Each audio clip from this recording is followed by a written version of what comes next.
The city used to feel alive at night, not loud or chaotic, but alive in a quiet, steady way. The glow from apartment windows, the distant hum of traffic, the occasional ladder echoing from somewhere unseen. It had a rhythm, something familiar. But tonight, as Farin stepped out onto the street, it felt different, empty. The streetlights stretched ahead in a long, unbroken line, casting pale circles onto the pavement. Shops were shuttered, windows were dark. Even the usual stray dogs were nowhere to be seen. It was as if the city had paused itself. Farin pulled his jacket tighter and began walking.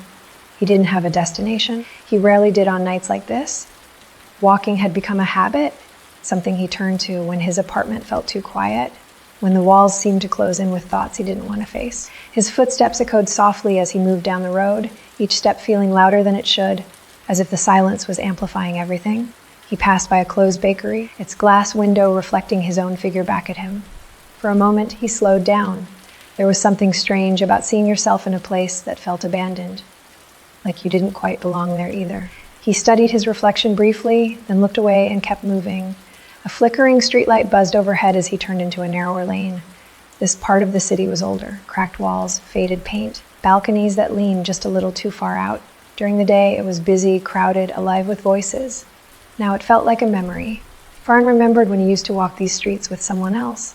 The conversations, the small arguments, the laughter that felt effortless back then. It hadn't ended suddenly. It had faded slowly, quietly, until one day there was nothing left to hold on to. Since then, the city had changed for him, or maybe he had changed within it. A cold breeze passed through the lane, brushing against his face. He stopped for a moment and looked up.